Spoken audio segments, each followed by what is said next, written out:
Thank you, Allison. And thanks for everyone for tuning in. We're going to start with some show and tell. We're going to have a video clip and then we'll come back on and have a discussion.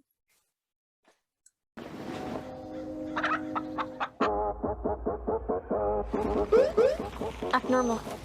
Y'all wouldn't have seen a stolen food truck, would you? No. Oh. Someone stole the truck. Broad daylight. Put your seatbelt on. Seatbelt. People safety. We're stealing a f***ing chip I do not give a shit, man. Put your seatbelt on. We're not going. Let's go. Apparently it was full of chips. I've never seen anything like that. You're good thieves. Best in town. Oh, thank you. It is a small town. Tell your friends. I don't have any. Go get some then. Okay. We could be in California as soon as 2 months. California, here we come.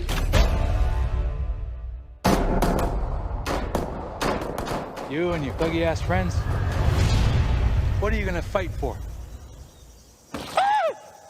Nah, I just with you. What?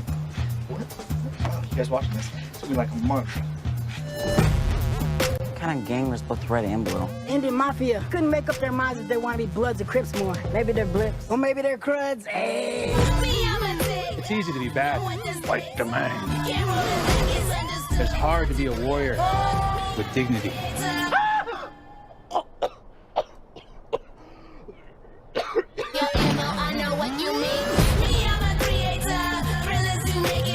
We making it drop when the Glock go pop, pop, pop. Bullets can't be stopped. That let 'em in chop when the Glock go pop, pop, pop. You better believe we shutting down shop when the Glock go pop, pop, pop.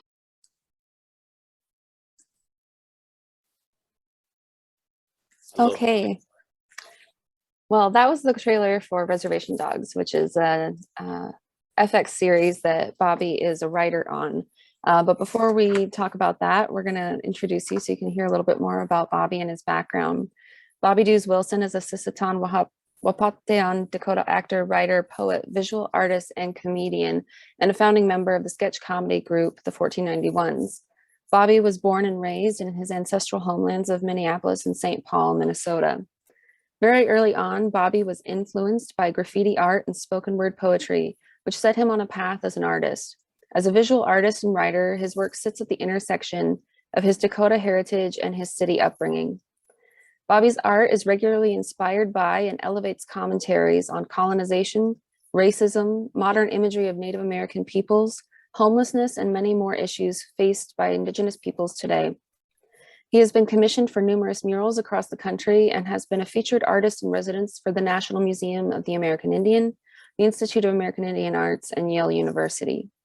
Bobby travels around the country conducting youth writers workshops, art workshops, and performing with the 1491s. Wilson is also a skilled beater whose work has been featured in Vogue magazine's Meet 8 Indigenous beaters who are modernizing their craft. Bobby has appeared as an actor on The Daily Show and What We Do in the Shadows, and he is recently a writer and actor on Rutherford Falls and is currently writing on Reservation Dogs. Bobby, thanks for joining us today. Thanks for having me. Of course. No, it's truly an honor to get to talk to you and learn a little bit more about your background and projects that you've done and what you're working on now. So first, to get started, my first introduction to you as an artist and as a creator is through the 1491s and watching the videos that you guys have done and the performances that you've done. Can you tell us about the path you took to get into comedy and to get into comedy writing? Yeah, hell yeah. So I did a lot of performance stuff back home. I grew up in the Twin Cities in Minnesota, and a lot of the stuff that I did, like heavily active in the spoken word community there, and a lot of the theater community as well. Doing a lot of plays and stuff like that, and I always felt like a lot of the poetry stuff that I was doing was really heavy, and so I would kind of be like joking around in between my poems and stuff, and I'd be like, here's a really serious poem, guys. And I remember one of my buddies was like introducing me on stage at a poetry show and introduced me as one of the funniest people that he knows. And I was like, well, fuck, like, don't say that. I'm about to do some really serious poetry. This is a completely different thing. And everybody thought that it was funny that I said that. So I was like, okay. Like, anyways, I went to the Santa Fe Indian Market with my auntie and them back in like 2010, around there.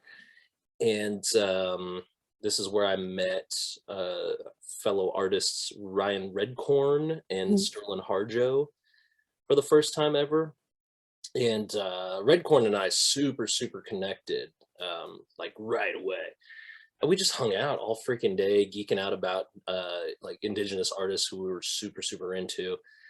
And by the end of it, I ended up staying in the same hotel / bed as Sterling and Redcorn. And we just became really close friends from then on. And like sometime later, a few months later, that fall / winter, those guys came up to Minneapolis to show Sterling's film Barking Water, which has like a really funny little feature in it of Redcorn saying like this elder prayer. It's really funny if you haven't seen it. Excuse me. Again, the film's called Barking Water, but they were showing it at the Walker Art Center there in Minneapolis. And during that time, they reached out to myself, Migazi Pensino, and Dallas Goldtooth, who were all living in the Twin Cities at the time. And just to see if we wanted to like get together and maybe make a video for YouTube or something. Now, in 2010, we didn't all have YouTube on our phones. It wasn't like a thing real. I mean, it was a thing, but I didn't really know anything about it. I was like, how do people be finding videos all the time? And so we got together anyways. And there was the Little Earth of United Tribes housing projects in Minneapolis. I was doing a mural program there. That was kind of still ongoing from the summertime with a lot of the teenagers that lived in the projects there. And so I had the keys to the office, and on that Sunday, I was like, well, you know, I got a place that we can film that nobody will bother us at. Like the offices are closed on Sunday, and they fucked up and gave me the keys. So we all went in there dressed in next to nothing and made a video called Wolfpack Auditions, where we made fun of the Twilight films. And I didn't expect it, but we ended up getting like 1 million views, and we became Indian famous really quickly. And from there, like making those videos with these guys was so much fun. It was so different from any other art form that I had been doing, theater included, that I kind of decided to make my whole life about it. So we all started a comedy troupe together, and we've been all over the place now, been on tour everywhere, and now we're all writing and acting on TV. That's amazing. And it's just, like you said, you never know when you're going to meet someone that sort of changes or greatly affects the trajectory of your life. You brought up the mural that you were working on in Minneapolis, and obviously we have a photo of a mural here. For everybody who's not aware, Bobby also has a practice as a muralist and as a beadworker. Can you tell us a little bit about what got you into doing murals and graffiti and street art in general? Yeah, fuck yeah. When I was a kid, my family and I, we bounced around a lot of battered women's shelters, homeless shelters, and stuff like that. And during that time, I met this kid who was in a similar situation. He's a really talented artist named Gabriel Ward. He goes by the graffiti alias AK. But back then we were just little kids, and I saw him at school, and he was doing some little tagging in his notebook. And it was like Old English and stuff like that. He was in this gang, and I saw it, and I knew he was a native kid, and I was like, oh yeah, it had like feathers on it and shit too, and he was like tagging Lakota and all this stuff. But I was like, oh shit, man, that's pretty cool. That's a pretty cool tag you got there. He was all, thanks, man. You know, like fucking, I don't know, 7th grade or whatever. But it became a thing that would come to define much of my formative years. Together, having like no money and living in extreme poverty. We would go to like Home Depot or Walmart or Michael's and we would just fill up shopping carts with spray paint and walk out. And then we would tag all over the city, shoplifting, getting into fights, going to jail like regularly. Not ideal. I'm like 37 now. What the fuck? Like, anyway, it was I was about 16 years old when I was finally captured by the St. Paul graffiti task force that they have. So a detective tracked myself and my co-conspirator AK down. We lived in the same transitional living program at the time, which is kind of like a homeless shelter, but they charge you rent because they're trying to get you like independent and shit. But they tracked us down there. They raided the place. They took all of our art supplies, all of our photos, anything that had some type of connection to graffiti or art. And I was charged $50,000 in restitution and sentenced to 2 years in a county boys home. And during, so during my time at the county boys home, I had a really great probation officer who basically like looked up youth programs centered around art for me. Her name was Deb Knudsen, and she hooked me up with 2 art programs, Compass Arts in St. Paul and Juxtaposition Arts in Minneapolis. Compass Arts, first mural I ever painted with a Hmong artist by the name of Yoa Vang, who is now like a big time Hollywood artist. He like did all the background painting for Princess and the Frog, and like, oh wow, because he does work for like DreamWorks, Disney, all these guys doing like really technical background drawing. You know, like whatever you see on a lot of those movies, like massive cityscapes or you know, like a town that's been drawn perfectly, you know, like that's one of the dudes that does stuff. That's amazing. That type of work. Yeah. And so he was really an incredible artist, really took a lot of time with me, teaching me how to basically like map out murals and to prep for them and a lot of the technical stuff. And then in Juxtaposition Arts, Roger and Peyton, a couple of the co-founders of the program there in Minneapolis, they taught me how to like bill for art, for for like murals and everything like that. Yeah. And it was for them, they were saying like it was things that they hadn't learned in art school. And so I learned like how to invoice, how to set aside money and stack chips. That's what Roger would always ask. You stacking chips? You stacking chips? Make sure you're stacking chips. And that's so important to teach young students and young aspiring artists how to do that, because, you know, as their experience points out, that's not taught in art school. It's all very heady and, you know, theoretical and what's your concept, but you know, at the end of the day, people have to eat.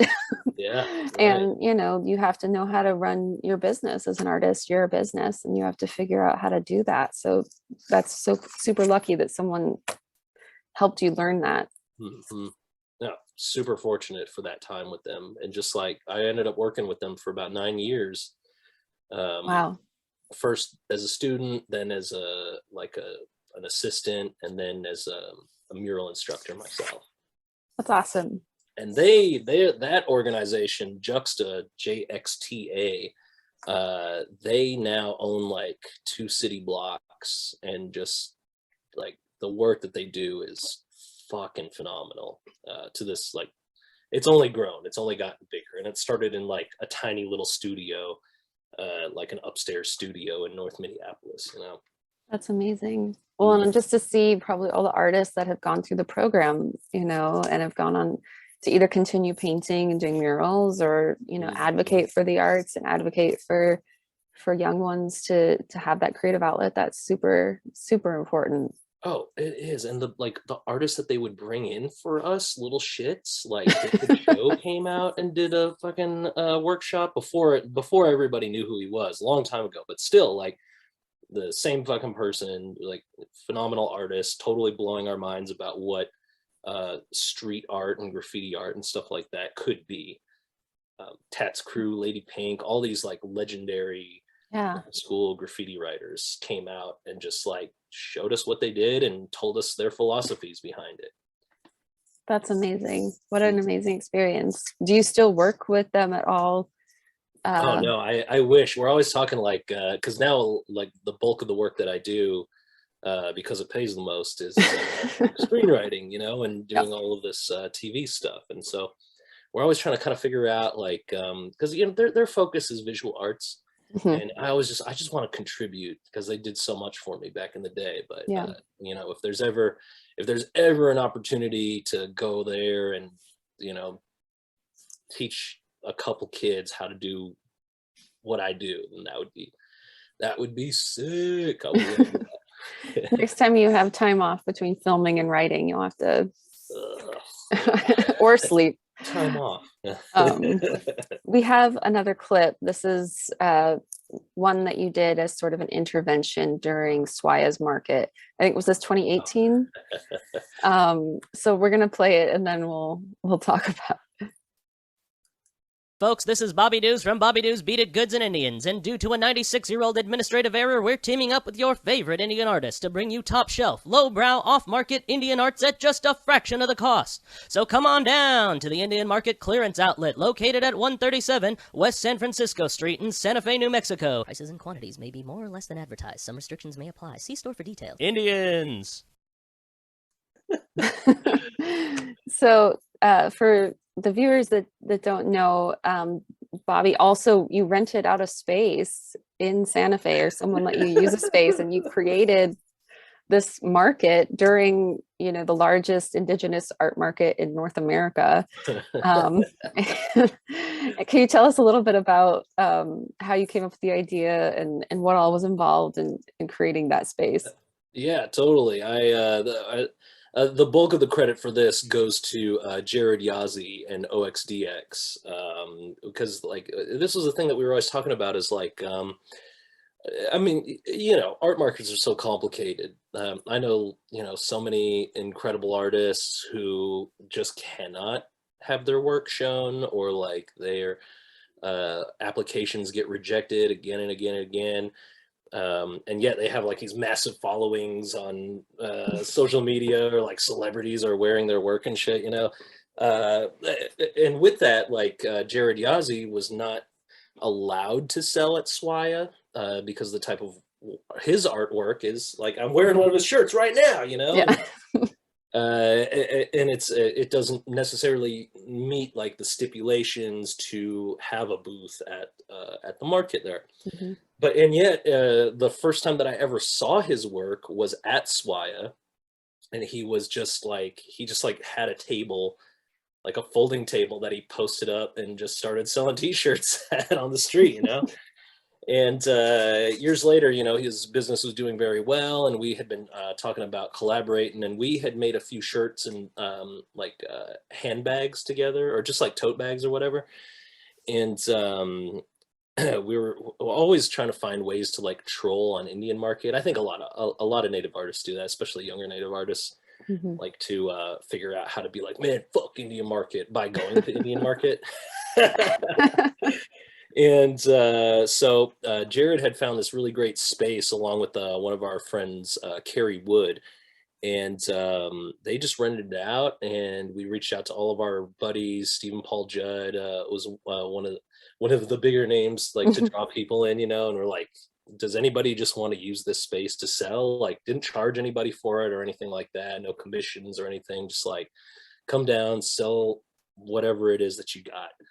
And we thought it would be funny if we called it the Indian Market Clearance Outlet, which, we're still like, we're still selling our work for like, Indian market prices and all that stuff. Yeah. But it's just like, we're not giving any commissions over to Swaya. Yeah. Well, and I think, you're also, to your point about OXDX and Jared Yazzie, you're selling things that don't necessarily fit, that sort of canonical paradigm of what Swaya would, or historically has admitted into the market, things that read more quote unquote traditional, or more what's expected by a dominant culture audience. And you're doing things like you know, this amazing cuff, or I think I've got some of your beadwork, or this, you know, Instagram verification pin that you've beaded. You know, things that are, you know, not necessarily playing off of what people would expect to see. So it's, you know, you're intervening in a conversation that I think is really important. Thank you very much for that. Of course. Well, and as I said in his bio, Bobby was, I guess that was what, 20, was it in 2020 or 2019, the Vogue article. And we had a talk last month of Indigenous designers who are, you know, sort of making space for natives in the fashion industry. And that Vogue article came out, and I just remember thinking that was amazing to see that kind of representation for artists working in beads and doing things that are different, you know, and changing those sort of stereotypical readings of Native art. Yeah, and for that article, I was fucking stoked, you know. Oh my God. And now anytime somebody, one of my friends criticizes whatever it is that I'm wearing, because I tend to go a little over the top in my fashion choices. I just say, you know what? Which of us was in Vogue? There you go. So I forever have that now. Whip that out whenever you, Yeah. you feel attacked. I should just print out the article and just keep it in my wallet. You know, like people always would have their kids, you know, in their wallets. So just like, here's the Vogue article. What got you into beadwork? You know, as someone who was into, you know, spoken word and poetry and murals, where did beadwork come from, and where did you learn it? Yeah, well, I've always really loved beadwork. My parents growing up were beadworkers. They never taught me though. Plus, like, I mean, I hadn't seen them since I was like 10. So, for me, I had always wanted to learn it, and it's kind of one of these things. Like, I bought a bow tie some years back, and I was like, I'm gonna learn how to do this shit, and then I didn't for like 2 years. So I had like kind of bead stuff. I definitely had an interest in it, but I hadn't focused the time on it. And it was during a period where I was really, really on tour with my comedy troupe, the 1491s, like a lot. And in the off times, you know, at that point we weren't making very much. Maybe like we were lucky if we got like $4,000 to $6,000 for like a month, and then like there'd be a month where we didn't do anything at all. Yeah, It'd be like, oh shit, you know, like I what do gotta we do do now? Yeah, I know. Like, I go work at Walmart, or what can I do? And so I was like, well, you know, there was a period where I said, like, okay, I don't have any shows this month.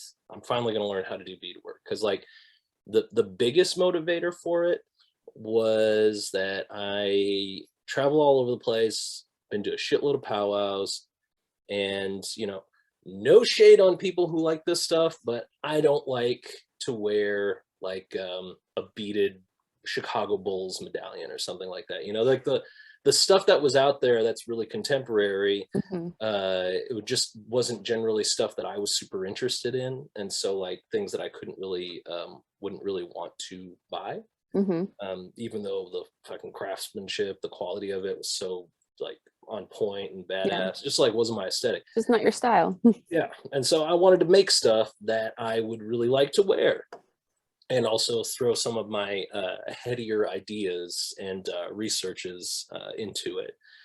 And so I made a few pieces that I still have.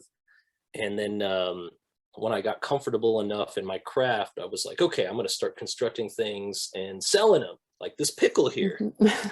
Yeah. Quill work is another big one, you know, like it's an art form originally taught to me by Dallas Goldtooth. He showed me how to like quill wrap and stuff like that.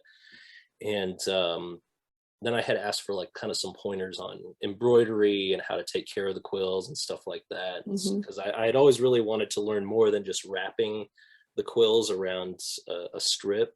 And so figured out how to do this kind of stuff.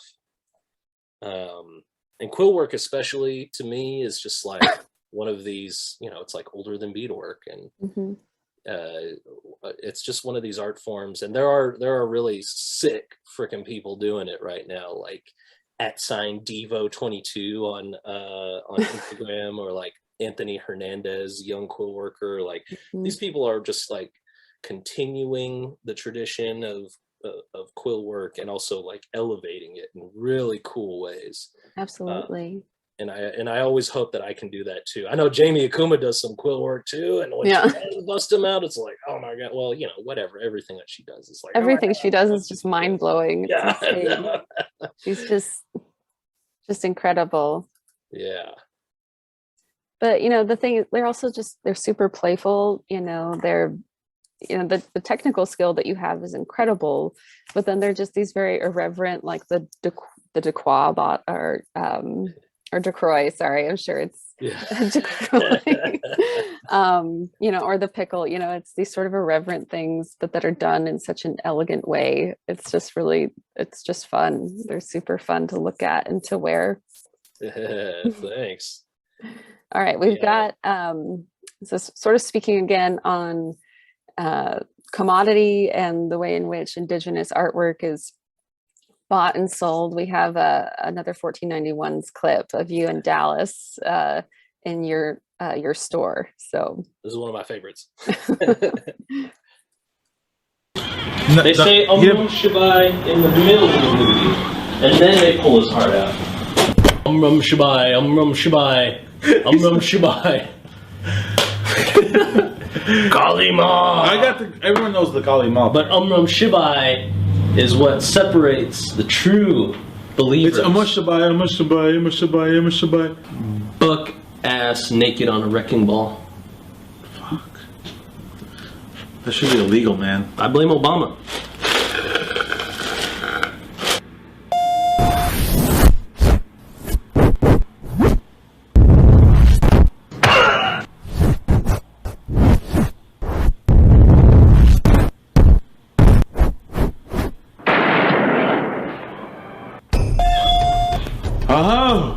Welcome to our store here. You will find many American Indian artifacts here to enlighten your spirit in that way. And feel free to check out our fine collection of turquoise jewelry made by the people of the Washita Nation of Tennessee. I had to go on a vision quest and ask for the raccoon spirit to come to me. I humbly put out tobacco for him, and when he came, I killed him. You know, ever since I lost all that fucking weight, this thing doesn't really fit anymore. Try the other ones by the spirit mask. They might fit you. The spirit mask? Yeah, by the dream catchers. Which dream catchers? The purple ones with the fur on it. Oh. Excuse me. Excuse me. Spiritual hand rattles.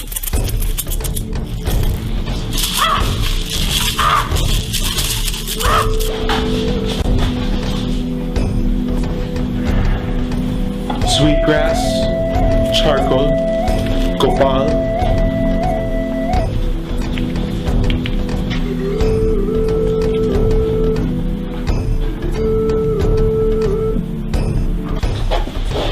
Could I interest you in some handcrafted dolls made in the highlands of Chiapas, Mexico?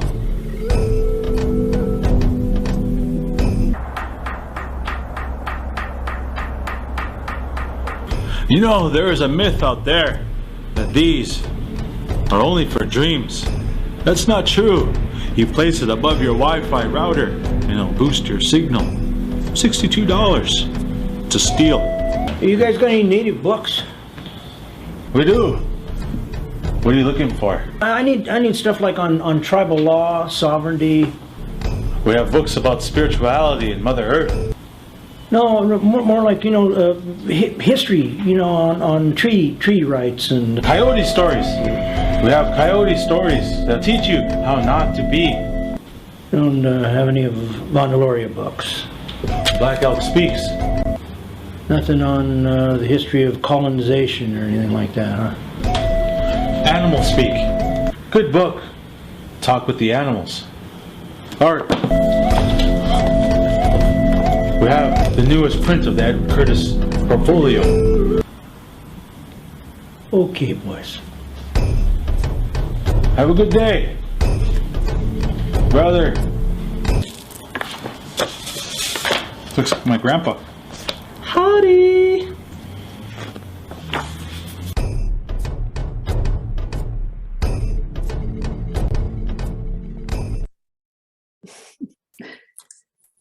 I think that's probably one of my favorites too.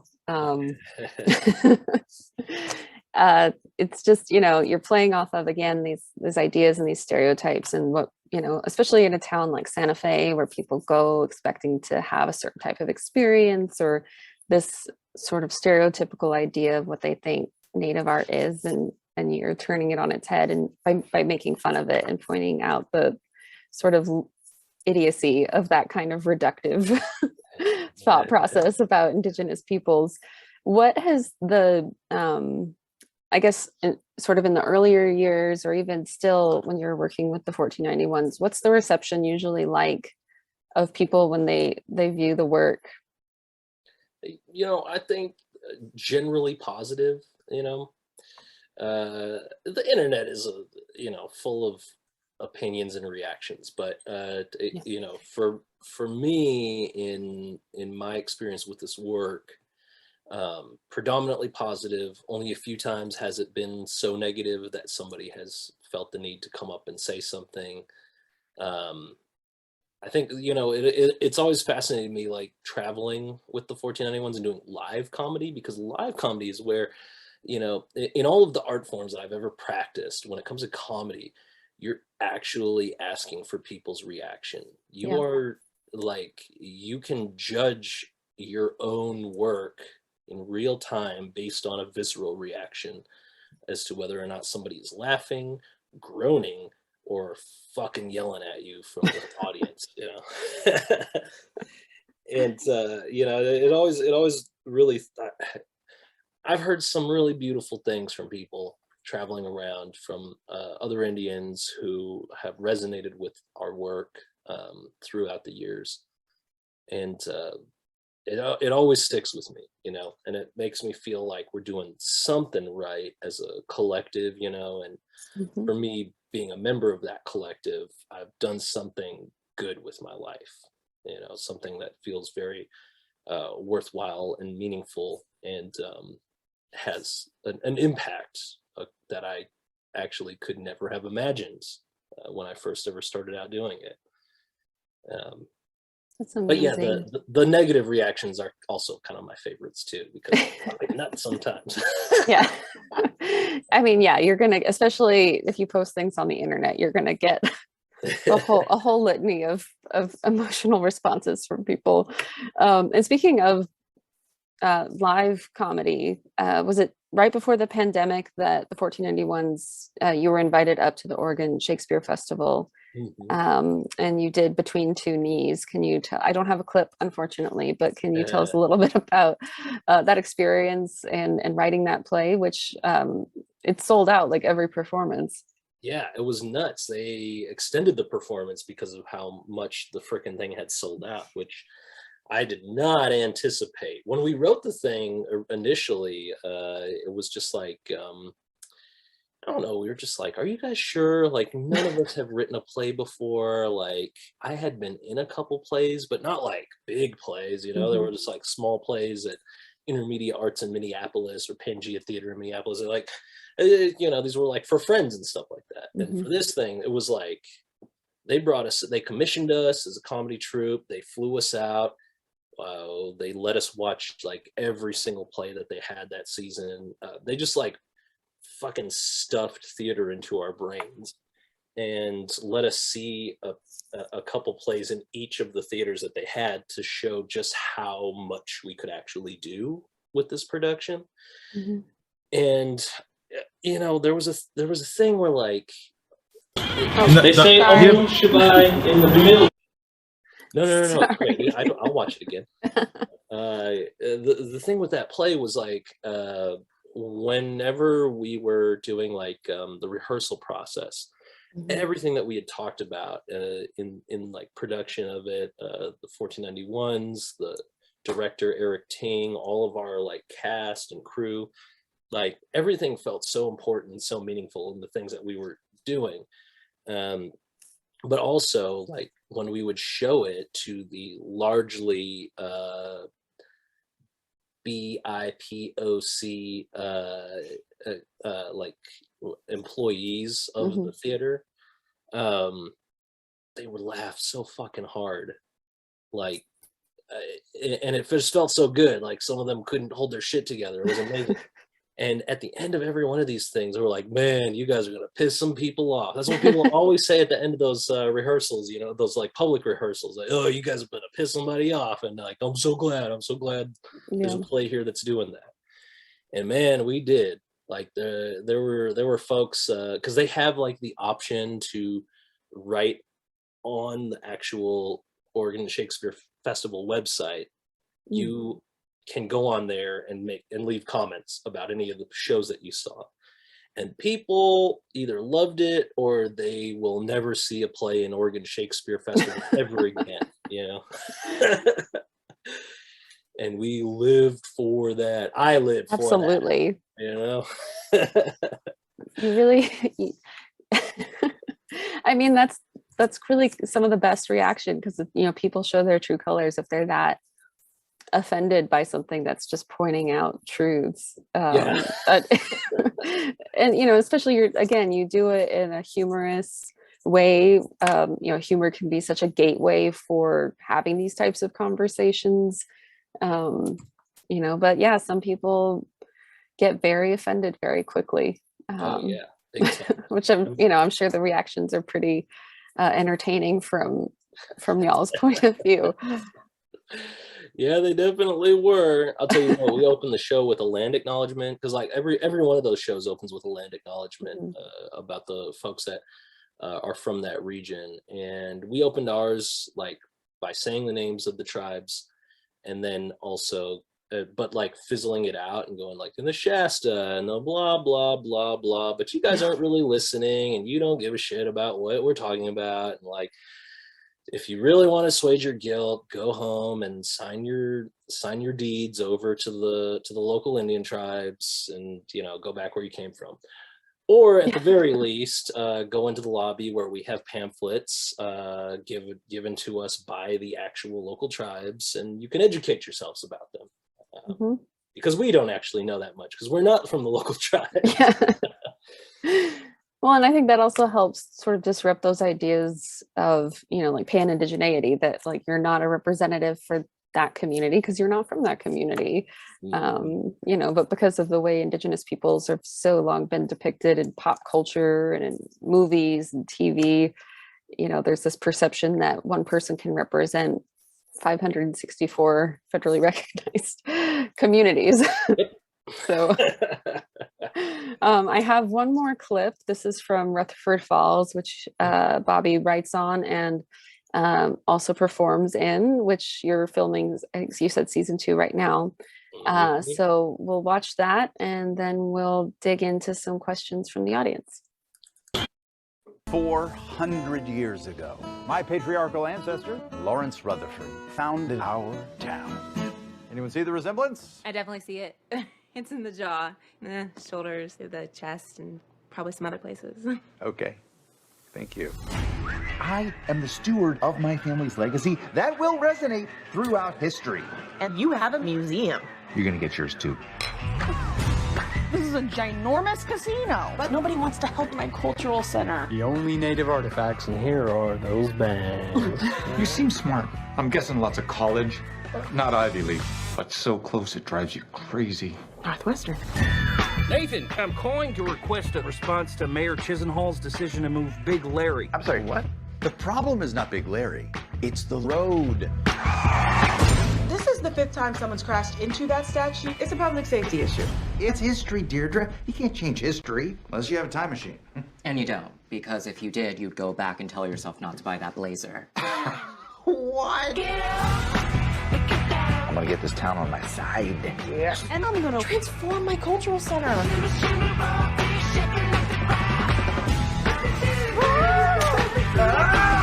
This town has forgotten how to honor their ancestors. Can we focus on the problems that are actually important? Big Larry's important. More important than the opioid crisis? Apples and oranges, Carla. There's something happening in that town. This is a story about stories. Damn, the podcasting voice is very manipulative.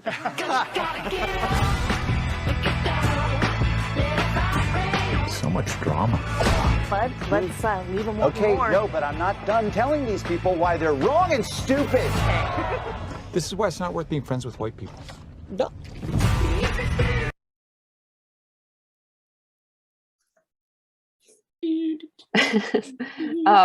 The show's really funny for those who haven't watched it yet. It's streaming on Peacock, and hopefully sometime early-ish next year, season 2 will be out.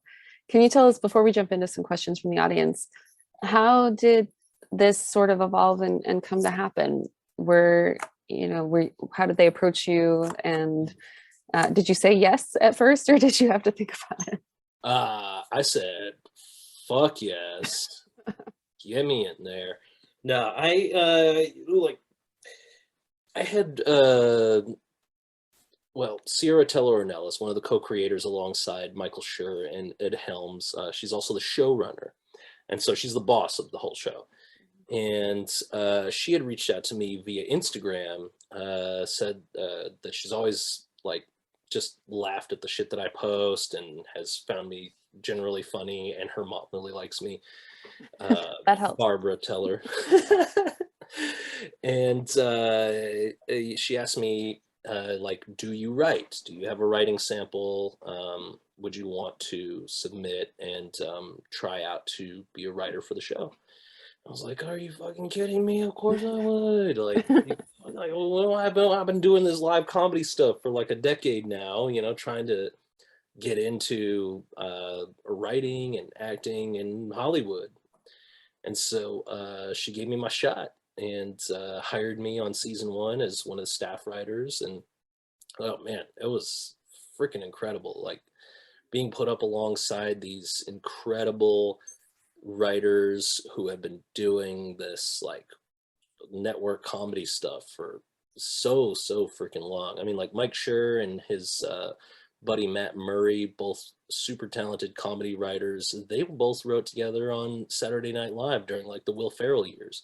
Wow. Rupinder Gill, she was one of the writers on Schitt's Creek, which is a phenomenal comedy, and Eric Legend, and all these really incredible people. And then every time they would open their damn mouths and talk about writing, I had my little notebook that I bought, and I would just jot down all of the shit that they would say.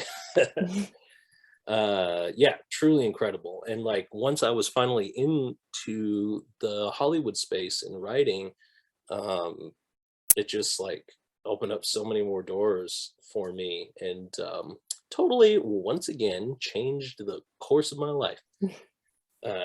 But there was this, they opened up auditions for the native writers who were interested. And so myself, I went out for this character named Wayne, who I ended up becoming on the series. And Jana Schmeeding auditioned for the lead role of Regan. And this was also her first ever freaking shot at writing on a TV show. And, she fucking kills it. She's so goddamn funny to begin with. But in talking with her and with the other native writers, the thing that we've all had in common that we ran up against was people did not want to hire Indians.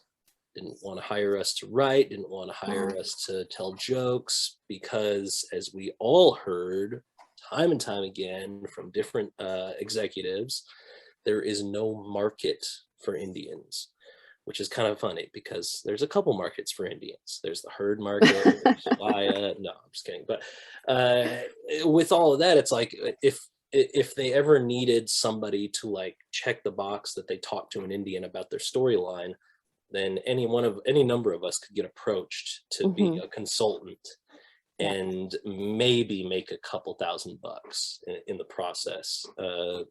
In these multi-million-dollar productions. And so getting that job, I mean, now the perceptions are changing.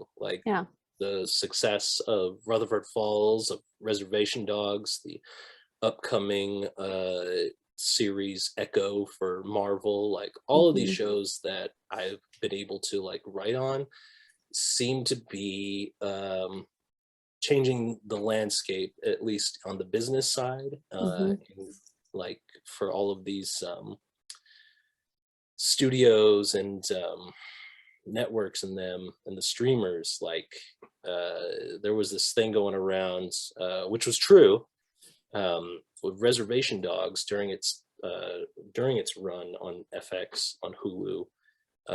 There was a massive uptick in subscribers from predominantly Indian states. So like Arizona, New Mexico, Montana, Alaska. It was just like freaking like all these new subscribers, because you don't want to miss it. It's a fucking great show. It is a great show. I know. I'm, you know, I have to, whatever. Like I'm a part of it, but it's amazing. I freaking love it.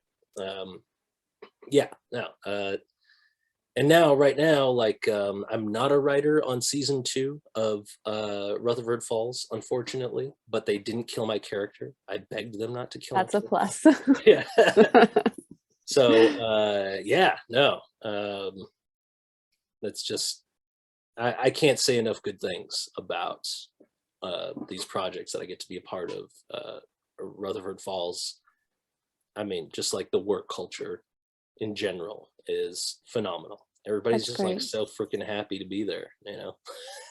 Definitely. Well, and to be there and be able to tell stories the way you want them told, instead of just, you know, like you said, being co-opted for, you know, a consulting gig that, you know, so a producer or a director can be like, oh, well, we talked to so-and-so and they said it was okay.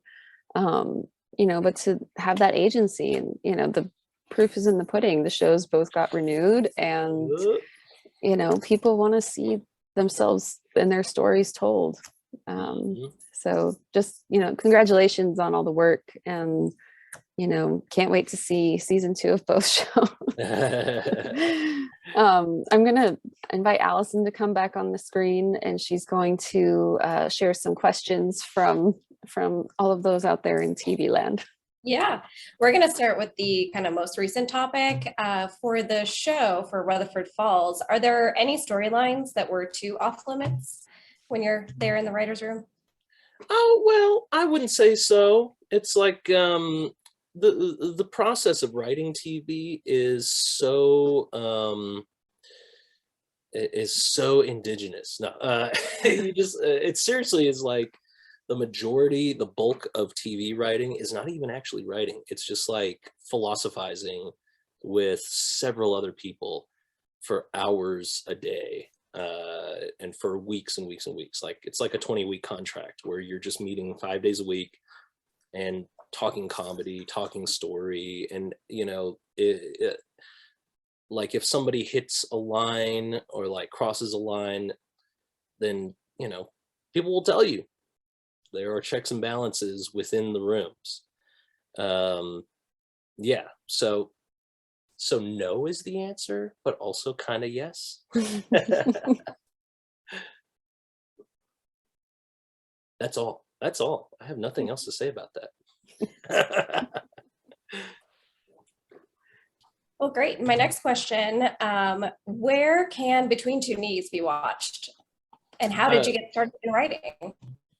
Oh, okay. Well, Between Two Knees is, since it's a live play, and when the pandemic happened, there was a thing where like a lot of, especially large theater companies, were starting to stream the shows because they had recorded them already. But we opted out of that. We, the 1491s, opted out of that because theater is more of a, I mean, it's made to be seen in person. And also the amount of time that we've done video work and like film and television stuff, like it just doesn't look great. It doesn't look good, you know. It wasn't written and directed for television. It was written and directed to be seen live. And so that said, you cannot watch it right now, but if anybody was interested in seeing Between Two Knees, our play, it will be at Yale in its next season, in its first back open season, I should say. We're already like in pre-production for that sucker right now. We're getting like emails about the aesthetics, the posters, all that stuff. So I think they're saying like April or May, something like that. Yeah. But you got to go to New Haven for it. That's in Connecticut. Yale University. Ever heard of it? I'm just kidding.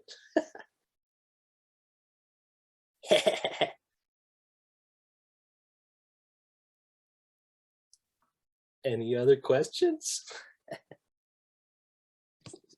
Let's see. Well, great. Going back to the,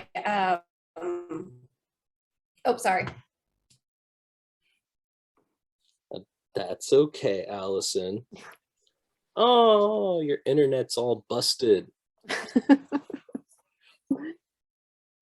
Let's see. I can Well, great. ask. Oh. Kind of going back over to the beginning of the presentation, where can some of the murals be seen? Predominantly in Minneapolis. I still have 2 or 3 murals for sure, like on Franklin Avenue. I did a couple that we actually saw in the slideshow presentation that are on the Minneapolis American Indian Center. And then also I did one at Yale in the Indian student building there with my buddy Ryan Redcorn. And then I have a couple that are still kind of lurking around Tulsa, Oklahoma.